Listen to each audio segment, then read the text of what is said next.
আসসালামু আলাইকুম সুপ্রিয় দর্শক। নতুন নতুন বেকিং সেক্টরে অনেকের কাছে ইলেকট্রিক বিটার, ওভেন কিছুই থাকে না। তাদের উদ্দেশ্যে আজকে নোভেল পৃথিবীতে ৩ ডিমের vanilla sponge cake electric oven আর বিটা ছাড়া সহজভাবে হ্যান্ড হুইক্স দিয়ে আজকে পারফেক্ট নোভেল একটা রেসিপি শেয়ার করছি। এই তো কথা বলতে বলতে আগে থেকে কিছুটা প্রস্তুতি নিয়ে অনেক কিছু রেডি করেছি, যেমন সাদা অংশ আর হলুদ অংশ ডিমের আলাদা করে রেখেছি।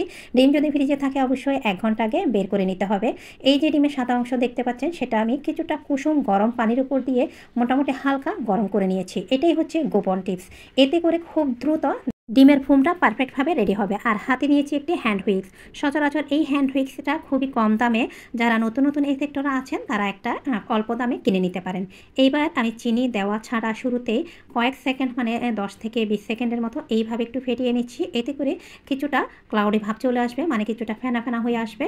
আর এই কাজটা করার কারণ হচ্ছে, শুরুতে একসাথে চিনি দিয়ে যদি আমরা অনবরত বিট করি তাহলে পারফেক্টভাবে কিন্তু আমরা ডিমের ফোমটা তৈরি করতে পারবো না, অনেক বেশি সময় লাগবে। আর সেই চিনি আর ডিমের সাদা অংশটা একসাথে পানি ছাড়তে শুরু করবে। ডিমের ফোমটা তৈরি করা অনেক কষ্টের হয়ে যাবে। তার উপর আমরা ইলেকট্রিক বিটার ছাড়া আজকে ডিমের ফোমটা তৈরি করছি। তো এরই মাঝে আমি চিনি দিয়েছি অর্ধেকটা বলতে আমরা জানি 2টি ডিমে মানে 1 পাউন্ড বেসের জন্য হাফ কাপ চিনির প্রয়োজন হয়। মেজারমেন্ট কাপের যে কাপটা রয়েছে 120 ml সেই কাপের। তো আমি ভাবলাম সেই কাপের 1 কাপ চিনি যদি আজকে 2টা ডিম দিয়ে তৈরি করি তাহলে মিষ্টির পরিমাণটা বেশি হয়ে যাবে। তাই 1/3 যে কাপটা রয়েছে সেই কাপের 1 কাপ উঁচু করে আমি চিনি নিয়েছি, সেখান থেকে অর্ধেকটা চিনি দিয়ে এইভাবে অনবরত ফেটাচ্ছি। তো অবশ্যই আপনারা এই ধরনের ডিমের ফোম অথবা যে কোনো প্রফেশনাল কেক বেকাররা কেক তৈরি বা ডেলিভারির সময় ডিমের ফোম তৈরির সময় শুকনা মিক্সিং বোল নেবেন, আর অবশ্যই সেটা ডিপযুক্ত হতে হবে। এতে করে আপনাদের হ্যান্ড হুইক্সের সাথে আর ইলেকট্রিক বিটারের হুকের সাথে ডিমের ফোমের পারফেক্ট একটা কম্বিনেশন হবে আর খুব দ্রুত ফেনা হতে সাহায্য করবে, যেমন এখন হচ্ছে। তো অনবরত এই তো এইভাবে ফেটিয়ে নিয়েছি, খুব বেশি না, 1 থেকে 2 মিনিট ফেটিয়ে নেওয়ার পরে এই হচ্ছে অবস্থা। আমাদের ডিমের ফোমটা পারফেক্টভাবে স্টিপিক হতে শুরু হয়েছে, মোটামুটি কিছুটা ঘন হয়ে এসেছে। এবার বাকি অর্ধেক চিনি দিয়েও অনবরত এইভাবে মিক্সিং বোলটা এক পাশ থেকে কাত করে এইভাবে ফেটাতে থাকবেন। এতে করে দেখবেন খুব দ্রুত ডিমের ফোমটা স্টিপিক হয়ে যাবে। কিন্তু ওই যে বললাম গোপন টিপস, ডিমের সাদা অংশটা অবশ্যই হালকা কুসুম গরম পানিতে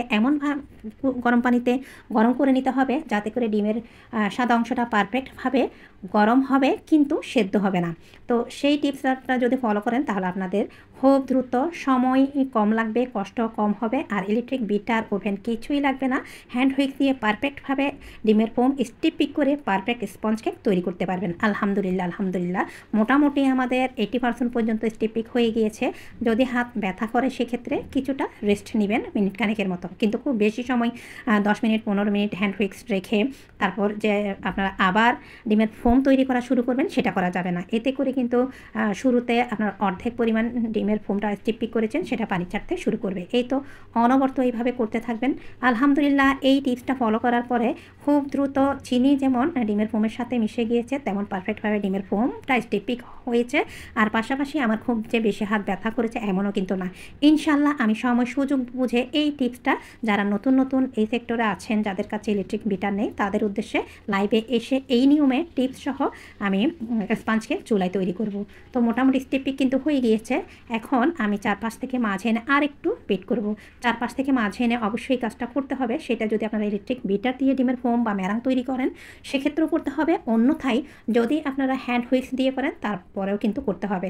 তা না হলে কিন্তু চিনিও চারপাশে ছড়িয়ে ছিটিয়ে থাকবে কিংবা নিচে দলা পেকে থাকবে। এতে করে পরবর্তীতে আপনাদের কেকের স্পঞ্জিটা ভালো আসবে না। সেটা হতে পারে চকলেট স্পঞ্জি কেক অথবা ভ্যানিলা স্পঞ্জ কেক। আঙুলে ডিমের ফোম বা ম্যারাং নিয়ে একটু চেক করে দেখলাম চিনির কচকচানি কোনো প্রকার আস্ত আছে কি না। তারপরও 95% পর্যন্ত আমাদের ডিমের ফোমটা পারফেক্টভাবে রেডি হয়ে গিয়েছে। আর আংশিক হাতে আমার মনে হচ্ছে চিনির কচকচানি লাগলো, তাই আরও 4 থেকে 5 মিনিট পর্যন্ত বিট করব। খুব বেশি একটা সময় যে অতিরিক্ত সময় দিয়ে 10-12 মিনিট সময় দিয়ে কিন্তু আমার আজকের এই ডিমের ফোমটা তৈরি করতে হয়নি। খুব দ্রুত কিন্তু স্টিপিক হয়ে গিয়েছে, কারণ ডিমের সাদা অংশটা আমি হালকা কুসুম গরম করে নিয়েছি। সেইটা নিয়ে ইনশাল্লাহ যাদের মনে প্রশ্ন থাকবে যে এটা মিথ্যা, তাদের উদ্দেশ্যে লাইভ হব ইনশাল্লাহ টিপস সহ। এই তো ভালোভাবে আমি ফেটিয়ে নিয়েছি। এই একেবারেই আমরা ইলেকট্রিক বিটার দিয়ে ডিমের ফোম তৈরি করলে যেমনটি হয় তার থেকে অনেক বেশি পারফেক্ট হয়েছে। এর থেকে বেশি স্টিপিক করা যাবে না বা করার প্রয়োজনও নেই। আমাদের একেবারেই হ্যান্ড হুইক্স দিয়ে ইলেকট্রিক বিটার ছাড়া তৈরি হয়ে গেল ডিমের পারফেক্ট ম্যারা বা ফোম। ডিমের ম্যারাংটা পারফেক্টভাবে হয়েছে কিনা সেটা বোঝার উপায় হচ্ছে ঠিক এইভাবে কিছুটা ডিমের ফোম বা ম্যারাং মিক্সিং বলে নিচে ফেলবেন।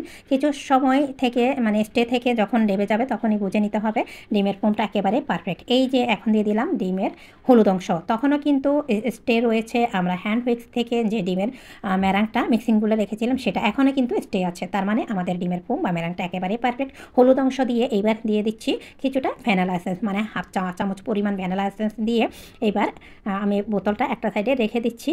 ভ্যানিলা এসেন্স আর ডিমের সাদা অংশ দিয়ে খুব জোরে জোরে খুব বেশি সময় মেশানোর কোনো প্রয়োজন নেই, শুধুমাত্র 10 থেকে 5 সেকেন্ড মেশালেই হয়ে যাবে। অতিরিক্ত মেশালে কিন্তু ডিমের ফোম বা ম্যারাংটা নরম হয়ে আবারও পানি ছাড়তে শুরু করবে। এই ছোটোখাটো টিপসগুলি নতুনদের জন্য অনেক বেশি গুরুত্বপূর্ণ। এবার সমস্ত ডিমের ফোম বা ম্যারাং মাঝে এনে দিচ্ছি, তারপরে সরাসরি আমরা এই মিক্সিং বুল বা ডিমের ফোম বা ম্যারাংয়ের উপর ছাকনা দিয়ে শুকনো উপকরণটা চেলে নিচ্ছি। সেজন্য মোটামুটি চেপেছি, একদম আলতোভাবে না, যেহেতু আমার ডিমের সাইজগুলি অনেক বড় ছিল তাই আমি হাফ কাপটা আলতোভাবে চেপে, যেখানে হাফ কাপ প্লাস 1 টেবিল চামচ পরিমাণ ময়দা হবে ঠিক সেইভাবে আমি চেপে 1 কাপ ময়দা, 1 টেবিল চামচ কর্নফ্লাওয়ার, হাফ টিস্পুন পরিমাণ বেকিং পাউডার সরাসরি দিয়ে আলতোভাবে মিশিয়ে নিচ্ছি।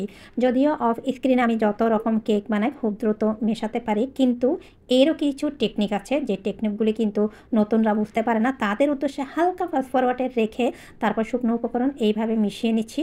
এখানে কিন্তু শুকনো উপকরণ মেশাতেও আমার 2-3 মিনিটের মতো সময় লেগেছে। একেবারে পারফেক্ট স্মুথ একটি বেটার তৈরি হয়ে গেল। এই তো সমস্ত শুকনো উপকরণ ভালোভাবে সময় নিয়ে মিশিয়ে নিয়েছি। ভিডিওর কারণে একটু আমি ফাস্ট ফরওয়ার্ডে রেখেছি আর একটু চেক করে স্প্যাচুলা দিয়ে দেখলাম কোথাও শুকনো উপকরণ গুটি গুটি বা দলা দলা বা মিক্সিংগুলো আটকে আছে কিনা। না, দেখলাম একেবারে পারফেক্ট স্মুথ একটি বেটার তৈরি হয়ে গেছে। অন্যদিকে আমি একটি 7 ইঞ্চ মোল্ডে একটি বেকিং পেপার দিয়ে নিচে হালকা এমনভাবে তেল দিয়েছি যাতে করে হাতেও লেগে না আসে, ঠিক সেইভাবে সমস্ত বেটার উপর থেকে মানে কিছুটা উপর থেকে ঢেলে এবার টুথপিক দিয়ে চারপাশ থেকে সমান করে দিচ্ছি। এতে করে দুটি উপকার হবে, একটি কেকটি সমানভাবে ফুলতে সাহায্য করবে, অন্যটি অতিরিক্ত এয়ার বাবল ভুলক্রমে যদি থাকে সেটাও বের হয়ে আসবে। আর আমি আগে থেকে এই হাঁড়িটা প্রিহিট করে কেক টিন বেটার সহ এইভাবে বসিয়ে দিয়ে 1 মিনিট হাই হিটে জাল করব। এরপরে মিডিয়াম টু লো আঁচের চেয়ে আঁচ বা চুলার জালটা একটু কমিয়ে দিয়ে ঢাকা দিয়ে 25 থেকে 30 মিনিট পর্যন্ত বেক করব। এর থেকে কম সময়ে আমার মনে হয় হয়ে গিয়েছে, যেহেতু স্পঞ্জ কেক খুব বেশি হালকা বেক হতে সময় লাগে না। তো এইবার কেক হওয়ার পরে আমি ঢাকনাটা উঠিয়ে এর মধ্যে একটি গুরুত্বপূর্ণ টিপস শেয়ার করছি। এই সময় আমি টুথপিক দিয়ে চেক করে দেখছি টুথপিক একেবারে ক্লিন এসেছে, তার মানে আমাদের কেকটা ভেতর থেকে পারফেক্ট হয়ে গিয়েছে। আর গুরুত্বপূর্ণ টিপসটা হচ্ছে গরম গরম থাকা অবস্থায় কোনোভাবেই চুলায় এই অবস্থায় কেক বেক হওয়ার পরে ঢাকনা দিয়ে ঢেকে রেখে দেওয়া যাবে না। এতে করে ঢাকনার মধ্যে অতিরিক্ত পরিমাণ বাষ্প জমে সেই বাষ্প কেকের উপর পড়তে শুরু করবে, ফলে আপনাদের কেকটা নরম হয়ে যাবে। পরবর্তী সময়ে হাতে লেগে লেগে আসবে, ভালো লাগবে না। সম্পূর্ণ ঠান্ডা করে চুলা থেকে নামিয়ে এখন ডিমোল্ড প্লাস স্লাইস করে আপনাদের সাথে শেয়ার করব। যেহেতু মোটামুটি কিছুটা ফ্ল্যাট কেক তাই আমি 1 পাউন্ড কেক 2টি লেয়ার করি। আর যদি 6 ইঞ্চ মোল্ডে আমি কেক বেস তৈরি করি ডেকোরেশন প্লাস ডেলিভারি দিয়ে, তাহলে 3টি লেয়ার বা স্লাইস করি। কারণ হচ্ছে অতিরিক্ত স্লাইস করলে কেক ওজনে বা ওয়েট অনেক বেশি আসবে। একেবারেই নরম তুলতুলে পারফেক্ট আলহামদুলিল্লাহ। কোনো প্রকার ইলেকট্রিক বিটার ওভেন ছাড়া চুলায় সহজভাবে নো ফেল পারফেক্ট রেসিপিতে ভ্যানিলা স্পঞ্জ কেকের এই রেসিপিটা যারা নতুন নতুন এই সেক্টরে যাদের কাছে ইলেকট্রিক বিটার ওভেন নেই তাদের উদ্দেশ্যে শেয়ার করেছি। আশা করি আজকের ভিডিওটা আপনাদের কাছে কিছুটা হলেও উপকারে এসেছে। একেবারেই পারফেক্ট নরম তুলতুলে স্পঞ্জ কেক, ভ্যানিলা স্পঞ্জ কেকের রেসিপি কেমন লেগেছে অবশ্যই জানাবেন।